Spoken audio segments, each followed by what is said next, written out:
Before we dive into today's disturbing cases, if you're fascinated by unsolved mysteries and dark true crime stories, make sure to hit that subscribe button and turn on notifications so you never miss an upload. Trust me, you'll want to stay updated on cases like these. 3 strangers, 3 disappearances within the same month, and one haunting detail that connects them all. Their last photos are still online, frozen in time, showing them smiling in places they would never leave alive. Or, at least, that's what investigators thought, until they discovered what was really happening inside those rental properties. What police found in the 3rd location changed everything they knew about these cases, and it's something that still keeps the FBI's cold case unit working overtime today. The photo's still there if you know where to look. Madison Riley, 23 years old, blonde hair pulled back in a messy bun, standing in front of a rustic kitchen with exposed brick walls. She's holding a wine glass, smiling at the camera. The caption reads, "Found the cutest place in Asheville. Definitely recommend." Posted to her Instagram on March 7th, 2019 at 9:42 p.m. It has 632 likes. 47. Her best friend wrote, "Gorgeous babe, be safe." Her mom commented, 3 heart emo. Madison never responded to either of them, because by the time those comments were posted, Madison Riley had already vanished. She checked into the Airbnb on March 6th, a Wednesday afternoon. The listing showed a converted barn on the outskirts of Asheville, North Carolina. Exposed wooden beams, a stone fireplace, floor-to-ceiling windows overlooking the Blue Ridge Mountains. 5-star reviews across the board. The host, listed only as Robert M., had been active on the platform for 3 years, with over 200 positive reviews. Nothing suspicious, nothing that would make you think twice about staying there alone for a long weekend. Madison was a nursing student at Chapel Hill.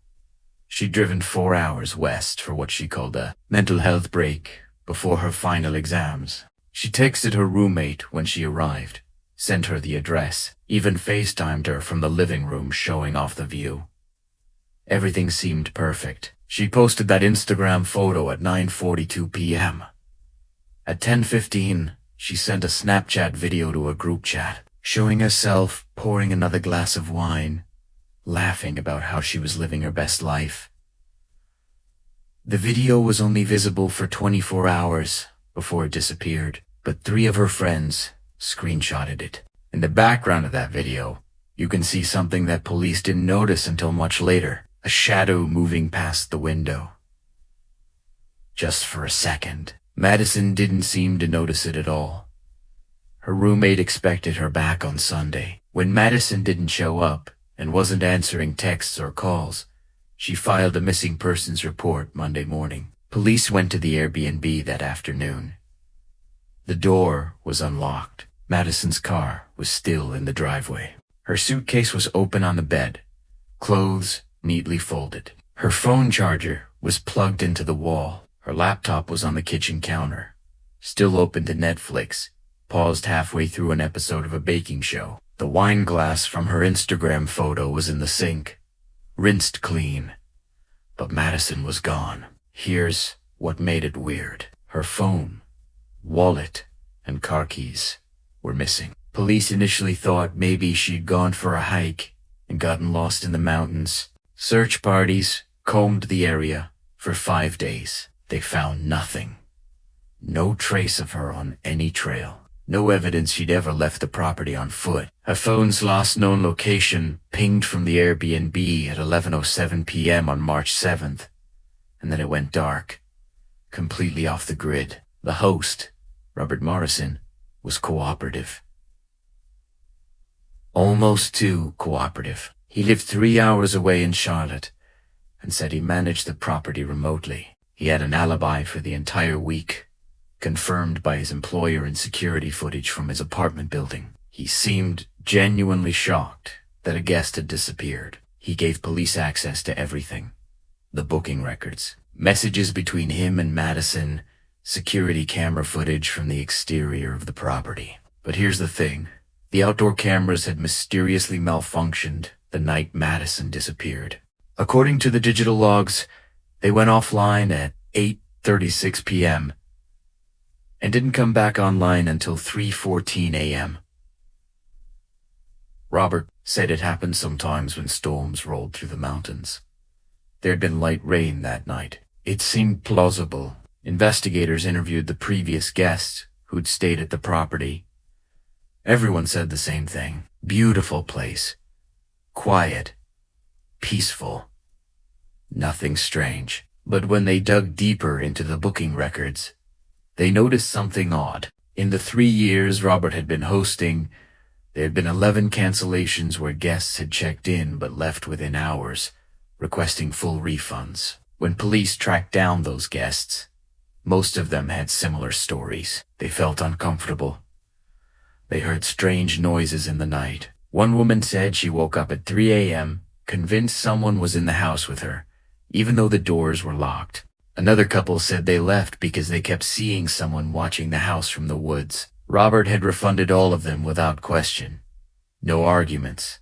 No push. The reviews for those stays were deleted, so future guests never saw them. Madison Riley's case went cold after 6 weeks. No body. No evidence of foul play. No leads. Her family held a memorial service in May. Her Instagram photo is still up. People still comment on it sometimes. Rest in peace. Hope you're found someday.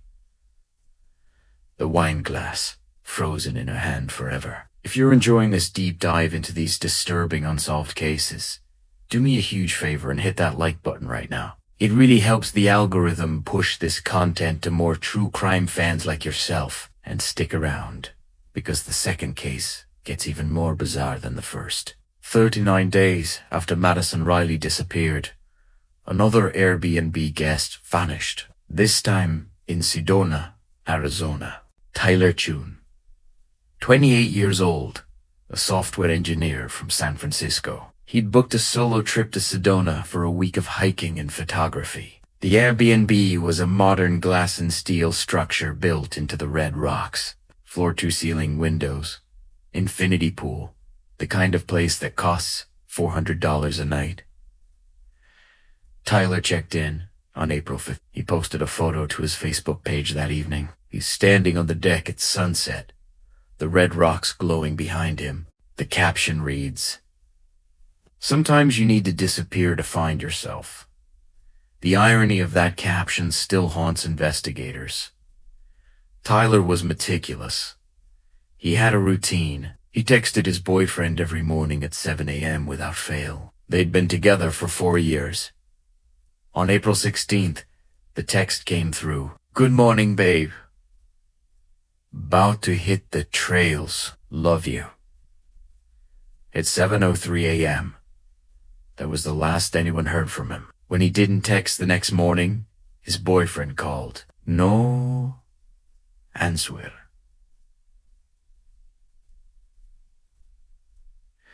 No answer. He called the local police. They did a welfare check at the Airbnb. On April 17th, Tyler's rental car was gone. His belongings were still inside. His camera equipment, worth thousands of dollars, was sitting on the dining room table. His wallet was in his backpack, but his phone and car keys were missing. Police assumed he'd driven somewhere and had an accident. They checked every hospital within 200 miles. Nothing. They put out a bolo for his rental car, a silver Toyota Camry. It was found 3 days later in the parking lot of a trailhead 20 miles from the Airbnb. Locked, empty. No sign of Tyler. Search and rescue teams scoured the trails for a week. They brought in helicopters, dogs, thermal imaging. They found nothing.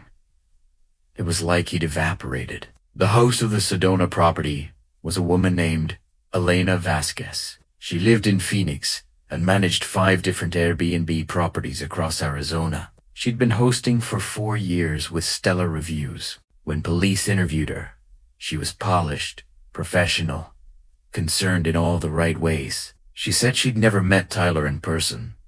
All communication had been through the app. She'd left a welcome basket with local wine and snacks, as she did for all her guests. She had security footage from the property. But just like in Madison's case, the cameras had gone offline the night of April 16th. Elena said it was a known issue with the system. Something about the remote location causing connectivity problems. She'd been meaning to upgrade, but hadn't gotten around to it yet. Here's where it gets strange. When forensic teams processed Tyler's rental car, they found his phone in the glove compartment. It had been wiped completely. Factory reset. Every photo, every message, every contact, gone. Tyler's boyfriend insisted Tyler would never do that. He was obsessed with backing things up, paranoid about losing data. The police pulled the phone records. Tyler's phone had been active until 11:53 p.m. on April 16th. Multiple calls to unknown numbers. Text messages sent to numbers that, when traced, turned out to be burner phones that were no longer in service. Then, at 11:53, the phone went dark. Tyler's camera was still at the Airbnb. When police checked the memory card, they found photos from his hike on April 16th. Beautiful shots of the red rocks, desert landscapes, a few selfies. The timestamps showed he'd been taking photos until 4:37 p.m. The last photo on the card was strange. It was a blurry shot, clearly taken by accident, finger partially covering the lens. But in the visible portion of the frame, you could see the interior of a car. Tyler's rental car, based on the gray fabric seats. And in the reflection of the window, barely visible, was a figure in the driver's seat. It wasn't Tyler. The resolution was too poor to make out any features, but based on the build and posture, investigators believe it was someone else driving his car. With Tyler presumably in it, Tyler Troon's family hired a private investigator. They offered a $50,000 reward for information. They did press conferences, plastered his photo across social media. Nothing. His Facebook photo is still up, the red rocks glowing behind him. Sometimes you need to disappear to find yourself. Over 1,000 people have shared it. None of them know where he is. 2 disappearances from 2 Airbnbs in 2 different states in just over a month. At this point, neither police department knew about the other case. They were being treated as isolated incidents. Tragic coincidences. People go missing all the time, especially solo travelers in remote locations. But then the third one happened, and everything changed. May 23rd, 2019. Zoe Patterson, 31 years old, a freelance journalist from Boston. She'd rented an Airbnb in rural Vermont, a converted farmhouse surrounded by acres of forest. She was working on a story about off-grid living and wanted somewhere quiet to write. She checked in on May 22nd. That night, she called her editor and told him she'd arrived safely. Said the place was perfect, exactly what she needed. She posted a photo to Twitter the next morning. She's sitting at a wooden desk in front of a window, laptop open, coffee mug in hand. The caption reads, "Writer's Retreat vibes. If I go silent for a few days, I'm just in the zone." Another caption that, in hindsight, feels like a dark premonition. Zoe was supposed to submit her article by May 30th. When her editor didn't hear from her and she wasn't responding to emails or calls, he got worried. He contacted police on June 1st.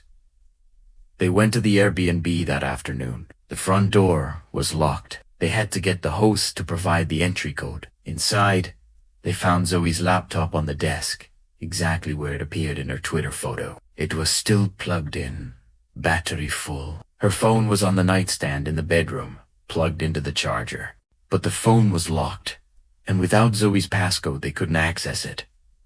Her car was in the driveway. Her purse was hanging on a hook by the door. Her suitcase was unpacked, clothes in the dresser drawers. A half-eaten sandwich was in the fridge, still fresh. It looked like she'd just stepped out for a moment and planned to come right back. but Zoe Pedersen never came back. The host was a man named David Klein. He was 72 years old, a retired schoolteacher who'd lived in Vermont his whole life. He'd been renting out his late wife's farmhouse for 2 years since she passed. He seemed like exactly the kind of harmless, grandfatherly figure you'd trust with a rental property. He told police he hadn't been to the farmhouse since Zoe checked in. He lived 20 miles away and only visited between guests to clean and restock supplies. He had no idea what happened to her. He seemed genuinely distraught. Police searched the property and the surrounding woods.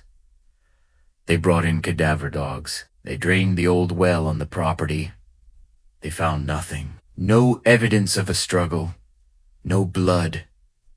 No signs of foul play. It was like Zoe had simply ceased to exist. But here's what made this case different. When forensic analysts examined Zoe's laptop, they found something that broke the case wide open, hidden in her browser history. Buried under dozens of other searches were queries that made investigators' blood run cold. Airbnb guest missing Asheville, North Carolina. Tyler Chun Sedona. Disappear to stay safe, alone in Airbnb. Airbnb host scams. The searches were dated May 23rd, the day she vanished. The last search was at 2:37 p.m.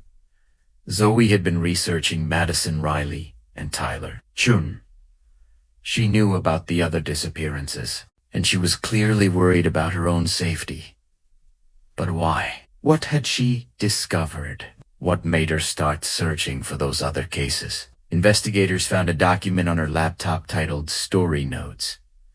It was a working draft of an article, only partially written, full of bullet points and half-formed thoughts. The document laid out a theory. Zoe believed there was a pattern of disappearances connected to Airbnb rentals in remote locations. She'd found not just Madison and Tyler, but 6 other cases over the past 2 years. Solo travelers who'd vanished from rural Airbnb properties under similar circumstances. No bodies, no evidence. Cameras conveniently malfunctioning. She'd started digging into the hosts of these properties, looking for connections. The document ended the hosts all seem unrelated on the surface, but when you look at the booking patterns and review deletion history, something doesn't add up. I think someone is. That's where it stopped. Whatever Zoe was about to write, she never got the chance. The FBI got involved after Zoe's laptop was discovered. They pulled records for all 9 cases. Zoe had been researching. What they found was terrifying. All 9 properties had guests who'd reported feeling uncomfortable or unsafe, only to have those reviews deleted or suppressed. All 9 had cameras that malfunctioned during the time the guests disappeared. All 9 were in remote locations, far from neighbors or main roads. And here's the detail that tied it all together.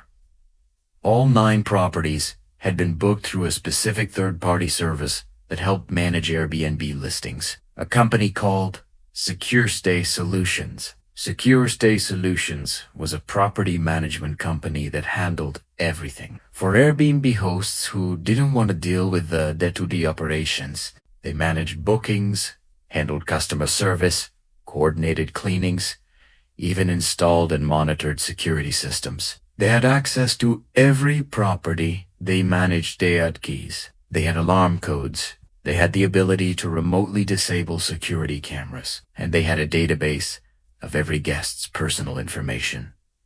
Full names, addresses, phone numbers, travel dates, even credit card details. When FBI agents raided Secure Stay Solutions headquarters in Atlanta on June 15th, 2019, they found a nightmare.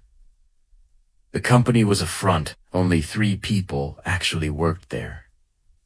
The founder, a man named Marcus Holt, and they'd been using the property management business to target solo travelers.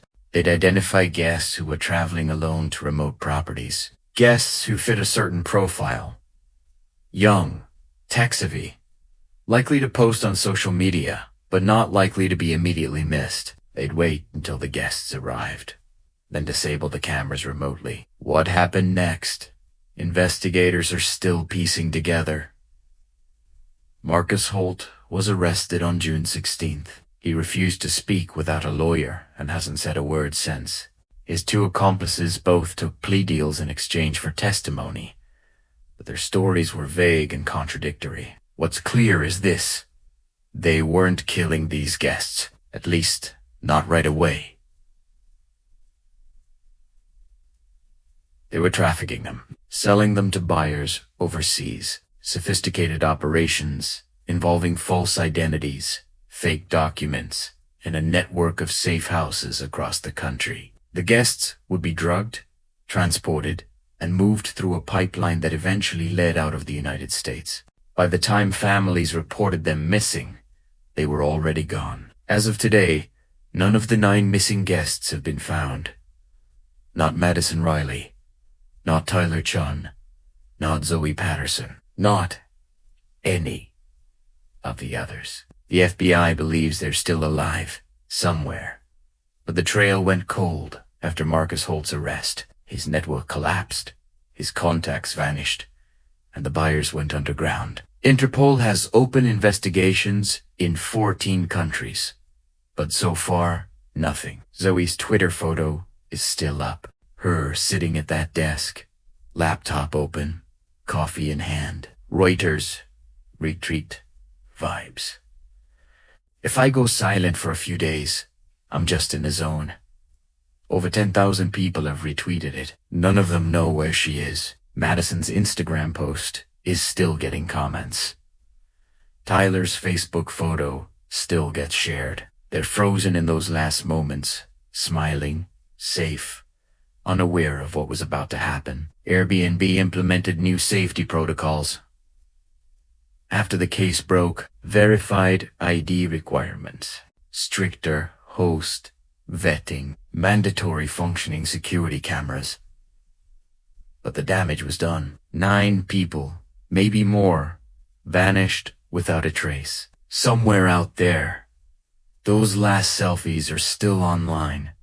Digital ghosts of people who trusted a platform to keep them safe and paid for it with their freedom. If these cases fascinated you as much as they haunt me, make sure you're subscribed to this channel and hit that notification bell. I cover unsolved mysteries and dark true crime cases like this every week. And trust me, you won't want to miss what's coming next. Share this video with anyone who loves true crime or needs to hear these stories. The more people who know about Madison, Tyler, and Zoe, the better chance we have that someone, somewhere, might recognize them and bring them home. Thanks for watching, and remember, always tell someone where you're going. Always.